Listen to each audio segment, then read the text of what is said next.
श्री स्वामी समर्थ सगळ्यांना. गुरुवारी सकाळचा व्हिडिओ आहे हा, देवपूजा करतानाचा. 8-9 वाजले असतील. स्वामींचा अभिषेक, देवपूजा सगळं चालू होतं. गडबड होती गुरुवारी सकाळी सकाळी. उंबऱ्याचं लेपन, हळदीचं पाणी वगैरे करून घर पुसून काढलं होतं. हळदीचं लेपन केलं होतं उंबऱ्याला, मीठ टाकून वगैरे घर पण पुसून घेतलं होतं. पण तो काही व्हिडिओ मी केला नाही. आणि देवपूजेचा व्हिडिओ केला आहे थोडक्यात. बघा, सगळ्या मूर्त्यांना असं मी थोडं अभिषेक करून काढत असते बाजूला पाण्याने. गडबडीची देवपूजा होती. आदल्याच दिवशी देव स्वच्छ घासून घेतले होते, त्याच्यामुळे आता काय घासले नव्हते, फक्त धुवून घेतले होते. आता काय व्हायला लागले काय माहीत नाही. उन्हाळ्याचं देव किती पण घासले तरी लालच पडायला लागलेत, काळेच पडायला. उष्णताच एवढी आहे, गरमी. तरी पितळची भांडी थोडीशी चांगली तरी राहतात 1-4-8 दिवस, पण तांब्याची भांडी अजिबात चांगली राहत नाही. तेवढ्यातच साहित्य आलं होतं बघा केंद्रातून म्हणजे दुकानातून आलं होतं. मला केंद्रात न्यायचं होतं संध्याकाळी जाताना, आरतीच्या टायमिंगला मला आणून देण्यात आलं होतं दुकानामधून.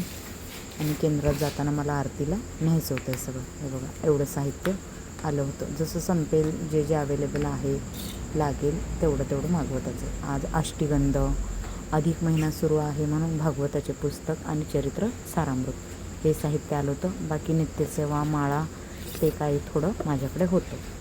असं सगळं करून मी गोळा करून जाताना केंद्रात नेत असते सगळं. बघा, आत्ताच साहित्य पण आणून देण्यात आलं होतं मला. देवपूजा करताना मध्येच हाक मारली होती, त्यामुळे जाऊन साहित्य घेऊन आले. पुढची देवपूजा केली पूर्ण. छान देवपूजा झाली होती.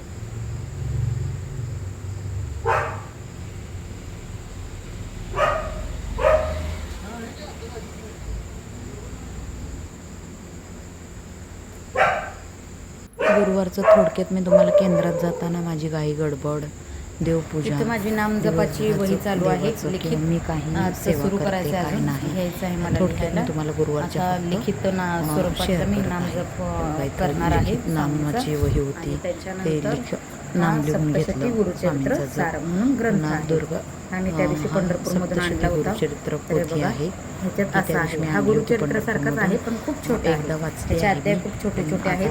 ह्याच्यासाठी पाळायला म्हणजे गुरुचरित्राला जशा नियम अटी आहेत, तर ह्या ग्रंथाच्यासाठी ब्रह्मचर्याचं पालन आणि परान्न हे दोन गोष्टी वर्ज्य कराव्या लागणार आहेत. जास्त करून बाकीच्या जरी नाही म्हणजे गोष्टींचं हे केलं, नियम पाळले तरी चालतील, पण ब्रह्मचर्याचं पालन आणि परान्न ह्या 2 गोष्टी तर पाळाव्याच लागतील.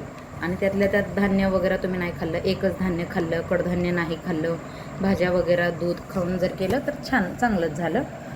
तर हा छोटासा ग्रंथ आहे. हे बघा, तर सेम गुरुचरित्रासारखं 1 ते 7 अध्याय आहेत. पहिल्या दिवशी, दुसऱ्या दिवशी 8 ते 17 आहेत, पुन्हा 18 ते 27 आहेत. आणि अध्याय किती आहेत हे बघा, अर्ध्या पानाचा पण एक अध्याय नाही, 15 मिनटं लागतात 7 अध्याय वाचायला.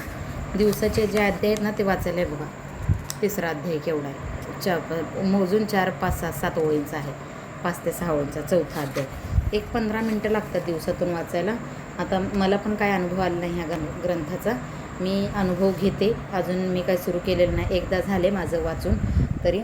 त्याच्यानंतर आता परत एकदा लावणार आहे मी, तर मी अनुभव घेऊन तुम्हाला सांगेन पुढच्या वेळेस. आणि हे आपलं रोजचं चरित्र सारामृत. तर आजचा दिनचर्या दिवसभराची मला जेवढी शेअर करता येईल तेवढी तुमच्याशी शेअर केली. माझी नित्यसेवा झाली, सगळं झालं, देवपूजा वगैरे बाकीचे कामं झाली. आता मी केंद्रात जाण्याची तयारी करायला लागली होते. तर केंद्रात जाताना बघा, मला अशी तयारी करावी लागते. सगळं जे काही साहित्य आहे माझं, त्याच्यातलं तेवढं सगळं तर शक्य नाही केंद्रात घेऊन जाणं, सगळं गोळा करून. त्याच्यामुळे सगळ्या साहित्यातलं मोजकंच काढून मला दर गुरुवारी केंद्रात घेऊन जावं लागतं. जी पुस्तकं लागणार आहेत ती जास्तीची, पुन्हा बाकीची 2 माळा, 2 ह्याची पुस्तकं, 2 नित्यसेवा, 2 मल्हार सप्तशती, असं साहित्य मी घेऊन जात असते. जाताना 2-2, 4-4 पुस्तकं, 1-1 फोटो, माळा वगैरे. हे बघा, बाकीचं साहित्य भरून ठेवलं, न्यायचं साहित्य काढून ठेवलं होतं पिशवीत मी, सगळं जे न्यायचं आहे मला ते. आणि माझी तयारी चालू होती. आता याच्यानंतर 5 वाजले होते, 5, 5:15 झाले होते. मी डायरेक्ट आरतीला केंद्रातच गेले होते. तर आज महाराजांची आरती पण तुमच्याशी शेअर करते. शॉर्ट व्हिडिओ टाकलेला आहे आरतीचा पण, तो आलाच असेल तुम्हाला, पण ही पण आरती तुमच्याशी शेअर करते. बऱ्याचशा बायका येत आहेत, बऱ्याचशा बायका सुट्टीला गेल्यात, त्यामुळे थोडीफार संख्या कमी पण आहे केंद्रात. आणि काही येत आहेत त्या सुट्टीला आलेल्या गावी, माहेरी वगैरे. आता काही लग्न झाल्या नवीन नवऱ्या पण आहेत, अशा त्या पण येतात आवर्जून. आणि ज्या मेन आहेत त्या सगळ्या गावी पण गेलेल्या आहेत थोड्याफार, त्याच्यामुळे थोडी संख्या कमी आहे.